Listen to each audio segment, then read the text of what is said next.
Film की शुरुआत में हमें इंग्लैंड 1673 का सीन दिखाया जाता है, जहां जंगल में एक विच अपनी बच्ची के साथ कहीं जा रही होती है और थकान की वजह से वो एक जगह रुककर सो जाती है। पर जैसे ही उसकी आंख खुलती है उसे उसकी बेटी कहीं दिखाई नहीं देती, जिसके बाद ये सीन यहीं कट हो जाता है। अब अगले सीन में हमें प्रेजेंट समय दिखाया जाता है, जिसमें एक लड़की क्रिस जो अपने बॉयफ्रेंड माइकल के साथ होती है, तभी उसे बैटरफील्ड नाम का आदमी फोन करके कहता है कि मुझे आपका नंबर बड़ी मुश्किल से मिला। मैं आपको काफी समय से ढूंढ रहा हूँ, क्योंकि आपका एक खानदानी घर है जिसे आपके परिवार में से किसी के भी जीवित ना होने पर आपको दिया गया है, लेकिन सरकार उस इलाके में कुछ काम करवाना चाहती है, इसलिए उस घर को तोड़ा जाएगा। यदि आपको अपना कुछ सामान निकलवाना है तो आप निकाल सकती हो। जो सुनकर क्रिस खुश हो जाती है, जिसके बाद क्रिस से मिलने उसके सारे दोस्त आते हैं, जिसमें एक कपल लिसा, स्कॉट, एक लड़का जेरी जो क्रिस को पसंद करता है, लेकिन क्रिस को इस बारे में नहीं पता, और क्रिस की बेस्ट फ्रेंड रॉबिन जो विचक्राफ्ट करती है। क्रिस फिर सभी से कहती है कि मैं अपने उस घर में जाना चाहती हूँ, क्योंकि मेरी माँ की मृत्यु के बाद मुझे पता चला कि उन्होंने मुझे गोद लिया था, तो शायद उस घर में मेरे असली माता पिता की कुछ जानकारी मिल सके। लेकिन सभी को उस पुराने घर में जाने का मन नहीं होता, इसलिए क्रिस माइकल से पूछती है, पर वो भी कहता है कि मेरे एग्जाम्स हैं, इसलिए मैं नहीं आ पाऊंगा। जो सुनकर क्रिस उदास हो जाती है और अकेले ही उस घर के लिए निकल जाती है। पर रास्ते में उसकी गाड़ी के सामने एक फीमेल आ जाती है, जो क्रिस को चेतावनी देते हुए कहती है कि उस घर में मत जाना, वो घर सही नहीं है। लेकिन क्रिस उसकी बातों को अनदेखा करके घर के लिए निकल जाती है। अब हमें पास का सीन दिखाया जाता है, जहाँ विच की बेटी को एक ईवल जादूगर फिलिप में बंदी बना लिया होता है। विच उसे अपनी बच्ची को छोड़ने कहती है, लेकिन वो उसकी एक नहीं सुनता, जिस पर उल्टा ही वो कहता है कि मुझे इसकी बलि देनी है। जो सुनकर विच एकदम गुस्सा हो जाती है और अपनी बच्ची को उससे छीनने की कोशिश करती है, जिससे उस बच्ची की गुड़िया विच के पास आ जाती है और फिलिप बच्ची को अपने साथ ले जाता है। वहीं प्रेजेंट समय में क्रिस घर के अंदर आने के बाद उसे घर की हालत काफी खराब लगती है, और जैसे ही वो एक कमरे में आती है उसे विच की बच्ची की गुड़िया का विजन आता है, जिससे वो हैरान हो जाती है। वहीं उस कमरे में कई सारे टॉर्चर करने के सामान भी होते हैं, और तभी घर की बिजली भी चली जाती है, और अब अंधेरा होने के कारण वो अपनी कार में बैठकर वहां से जाने का सोचती है, ताकि वो बाद में आ सके। लेकिन उसकी गाड़ी शुरू ही नहीं होती, इसलिए वो मजबूरन फिर से घर में ही रुकने का तय करती है। अब जब रात को वो आईने में देख ही रही होती है, तो जैसे ही वो वहां से हटती है उसकी रिफ्लेक्शन एकदम डरावनी बन जाती है, जिसे वो देख नहीं पाती। और फिर तभी अचानक बाहर का मौसम भी बदल जाता है और जोरों की आंधी तूफान आने लगती है, जिस दौरान उसे कमरे से कुछ आवाजें भी सुनाई देती है। और जब वो वहां जाकर देखती है तो उस कमरे की खिड़की तेज हवाओं के कारण इतनी जोर से बंद हो जाती है, जिससे उस खिड़की के कांच टूट जाते हैं, जो देखकर क्रिस एकदम डर जाती है।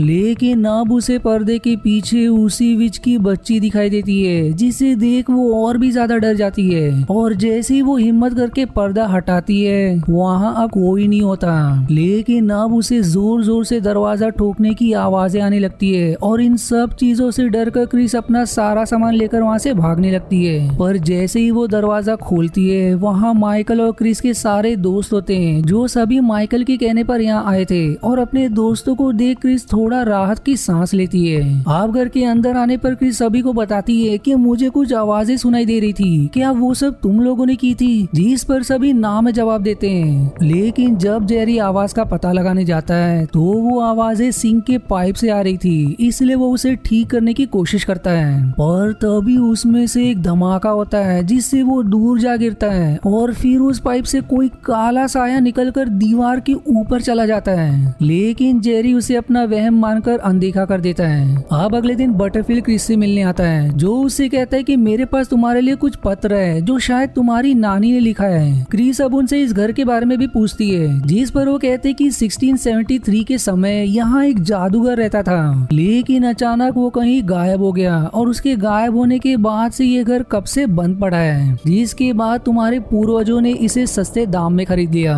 बस इसके अलावा मैं कुछ नहीं जानता। और अब हमें फिर से पास का सीन दिखाया जाता है, जहाँ फिलिप विच की बच्ची को अपनी गुफा में लाकर उस पर रिचुअल कर रहा होता है, लेकिन तभी वहाँ विच आकर अपनी बच्ची को बचा लेती है, और फिर उसकी जगह बच्ची की गुड़िया आ जाती है, जिसे जिसे देख फिलिप एकदम गुस्सा हो जाता है और विच फिर उसे उसी गुफा के अंदर बंद कर देती है। जिसके बाद अब वहीं प्रेजेंट समय में शैतान फिलिप क्रिस के घर आता है, यानी कि सिंक के पाइप से जो काला साया निकला वो कोई और नहीं बल्कि फिलिप ही था। वो फिर अपने आप को एक आर्किटेक्ट बताकर क्रिस से कहता है कि क्या मैं तुम्हारा घर देख सकता हूँ? मैं कई दिनों से इसे अंदर से देखना चाहता था पर ये घर बंद था, लेकिन अब ये घर खुल गया है तो मैंने सोचा कि मैं इसे एक बार देख लूं। जिस पर क्रिस मान भी जाती है, पर बटरफील्ड फिलिप से कहता है कि मैंने तो तुम्हें इस गांव में कभी नहीं देखा। जिस पर फिलिप बहाना करता है कि मैं काम के कारण ज्यादातर गांव से बाहर ही रहता हूँ। अब क्रिस फिलिप को गेस्ट रूम में बिठाकर वहाँ से चली जाती है और तभी फिलिप से मिलने बटरफील्ड आता है, जो उससे कहता है कि मुझे तुम पर शक हो रहा है। पर फिलिप उसकी बात को टालते हुए उससे क्रिस की नानी का पत्र मांगता है और बटरफील्ड के मना करने पर वो उसकी गर्दन फाड़ कर उसे मार देता है और पत्र को भी फूंक मारकर जला देता है। जिसके बाद वहाँ जेरी आ जाता है, जिस पर फिर फिलिप उससे कहता है कि मैं जानता हूँ कि तुम क्रिस को पसंद करते हो, मैं तुम्हारी मदद कर सकता हूँ। जिस पर जेरी फिर उसके बातों में आ जाता है और अब रात को जब सभी खाना खा रहे होते हैं तो वो फिलिप से उसके बारे में पूछते हैं, जिस पर वो सभी को अपने बारे में सब कुछ गलत बताता है। वहीं जेरी भी क्रिस से बात करना शुरू करता है और क्रिस के अच्छे रिस्पॉन्स के कारण वो एकदम खुश हो जाता है। इधर अब फिलिप रॉबिन को बहलाने की कोशिश करता है कि तुम क्रिस के अच्छे दोस्त हो और हमेशा उसके साथ रहती हो, तो क्या तुम मुझे उसके बारे में कुछ बता सकती हो कि वो कैसी लड़की है? पर इस पर रॉबिन को शक हो जाता है, जिसके बाद वो उससे सवाल करती है कि तुम उसके बारे में क्यों जानना चाहते हो? मैं तुम्हें कुछ नहीं बताऊंगी। और इतना कहकर वो वहाँ से अपने कमरे में आ जाती है और फिर कार्ड से कुछ रिचुअल करने लगती है, जिससे उसे फिलिप की सच्चाई मालूम हो जाती है। इसलिए अब वो तुरंत अपने बाकी दोस्तों के पास आकर कहती है कि कुछ भी हो जाए फिलिप को अपनी कोई भी चीज मत देना, वो दरअसल अच्छा इंसान नहीं है। जिस पर फिर माइकल कहता है कि तुम उसके बारे में गलत सोच रही हो, वो कुछ समय में यहाँ से चला जाएगा। जिसके बाद रॉबिन क्रिस के पास आकर उसे भी अपनी कोई चीज फिलिप को देने से मना करती है, जिस पर वो उसकी बात मान लेती है। अब रात को जब रॉबिन सो रही होती है तो फिलिप जेरी से कहकर रॉबिन के गले में लगा उसकी रक्षा करने वाला लॉकेट और उसके कुछ बाल काट के ले जाता है। फिर अगले दिन रॉबिन के कमरे में फिलिप आकर उससे कहता है कि मुझे क्रिस चाहिए, उसे मुझे दे दो।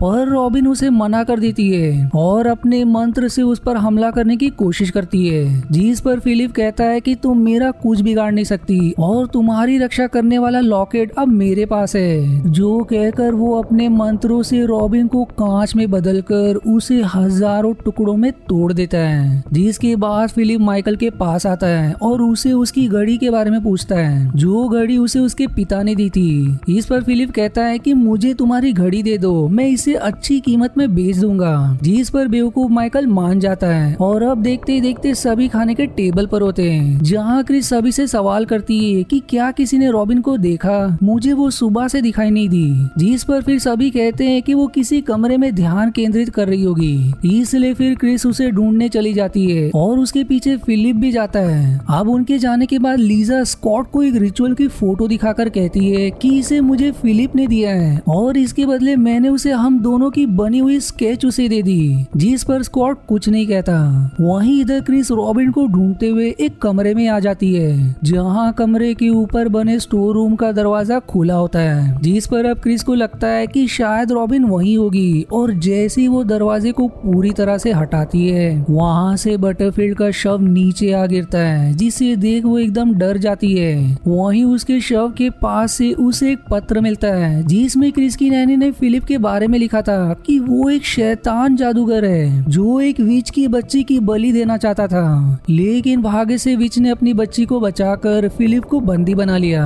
पर वो खुद एक विच होने के कारण गांव वालों ने उसे मरवा दिया और तुम उसी विच की पीढ़ी में से हो, इसलिए जब भी फिलिप आजाद होगा वो तुम्हारे पास आएगा तुम्हारी बलि देने।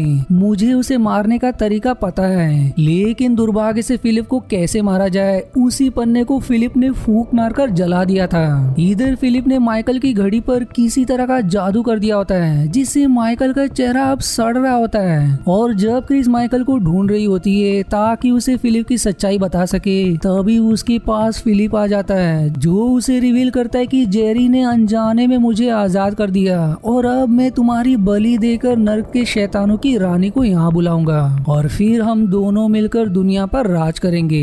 जो जानकर फिलिप एकदम घबरा जाती है और फिर फिलिप उसे पकड़कर एक कमरे में लाता है जहाँ उसने स्कॉट और लीजा को एक टॉर्चर वाले हुक में लटकाया होता है, जो दोनों दर्द से चिल्ला रहे होते हैं, जिन्हें देख क्रिस रोने लगती है। लेकिन वो उन्हें बचा नहीं सकती थी, इसलिए वो वहाँ से भाग जाती है और सभी दरवाजे को खोलने की कोशिश करती है, लेकिन वो बेचारी असफल रहती है। इसलिए फिर वो एक हथौड़ा उठाकर दीवार पर मारना शुरू करती है ताकि वो दीवार तोड़कर बाहर जा सके और बहुत मेहनत के बाद वो दीवार तोड़ने में सफल भी हो जाती है। पर जैसे ही वो घर के बाहर आती है, सामने बना एक गेट अपने आप ही बंद हो जाता है, जिसके बाद क्रिस अपने आप को उसी दीवार के पास पाती है जिसे वो तोड़ रही थी। यानी कि वो ये सब सिर्फ सोच रही थी कि वो घर से बाहर चली गई है, लेकिन वो अभी भी घर में ही होती है और उसने हथौड़े से भी बहुत छोटा होल बनाया होता है। इतना करने की अब वहाँ फिलिप आ जाता है, जिससे बचकर क्रिस वहाँ से भाग जाती है। अब क्रिस को बचाने माइकल आता है, जिसकी हालत अब और भी ज्यादा खराब हो गई थी, और फिर फिलिप उसका एक हाथ उखाड़कर उसी आग में डाल देता है और हाथ के जलते ही माइकल भी पूरी तरह से जल जाता है, जो देख क्रिस एकदम दुखी हो जाती है। पर अब मजबूरन फिलिप से बचकर वो भागने भी लगती है, जहाँ अब आगे उसे जेरी मिलता है, लेकिन वो उसे पकड़कर फिलिप को ही सौंप देता है। जिसके बाद फिर फिलिप क्रिस को एक वीडियो दिखाता है जिसमें क्रिस माइकल से कह रही होती है कि जेरी सिर्फ मेरा दोस्त है और वो मेरी कभी रक्षा नहीं कर सकता जैसा तुम कर सकते हो। और वीडियो देखने के बाद फिलिप कहता है कि इसी वीडियो के कारण उसने तुम्हें मुझे सौंप दिया। जिसके बाद फिलिप उसे अपनी गुफा के अंदर लाकर उस पर रिचुअल करना शुरू करता है, पर क्रिस उस पर एक लकड़ी से वार करके उसे नीचे गिरा देती है और सीधे गुफा से बाहर भागने की कोशिश करती है, पर अंत में फिलिप उसे पकड़ ही लेता है। लेकिन तभी क्रिस को पत्थरों के बीच विच की बच्ची की गुड़िया दिखाई देती है और जैसे ही वो उस गुड़िया को फिलिप की तरफ करती है, वो उसे देखकर डर जाता है। पर अब वो कहता है कि तुम्हारे पास शक्ति नहीं है जो तुम इससे मुझे मार सको। पर तभी क्रिस को एक विजन आता है जिसमें उसे एक चाकू दिखाई देता है और फिर वो वही रखे चाकू से फिलिप पर हमला करती है, लेकिन इस पर उसका कोई असर नहीं होता, जिससे वो हैरान हो जाती है। पर तभी उसे फिर से चाकू का विजन आता है, जिससे वो समझ जाती है कि विजन वाला चाकू कहाँ है, और फिर वो उस गुड़िया को अपने पास रखे चाकू से फाड़कर उसके अंदर से वही विजन वाला चाकू निकालती है और उस चाकू से फिलिप पर बिना समय गवाए वार करती है, जिससे वो अब तड़पने लगता है और फिर एक अजीब से क्रीचर में बदलकर उसकी जान निकल जाती है। जिसके बाद क्रिस वहाँ से घर आ जाती है, जहाँ उसे जेरी कहीं दिखाई नहीं देता। शायद वो क्रिस की बात का बुरा मानकर उसे अकेला छोड़कर कहीं चला गया होगा। फिर क्रिस को वहाँ रॉबिन की किताब मिलती है जिससे वो मंत्र सीखती थी, जिसे अब क्रिस भी पढ़ने लगती है और फिर अपना सारा सामान लेकर उस घर से चली जाती है। और इसी के साथ ये मूवी यहीं समाप्त हो जाती है। आशा है आपको मेरी एक्सप्लेनेशन पसंद आई। यदि हाँ तो प्लीज वीडियो को लाइक करना और चैनल को सब्सक्राइब करके सपोर्ट करना ना भूलें। मिलते हैं अगले एक्सप्लेनेशन वीडियो में, तब तक के लिए धन्यवाद दोस्तों।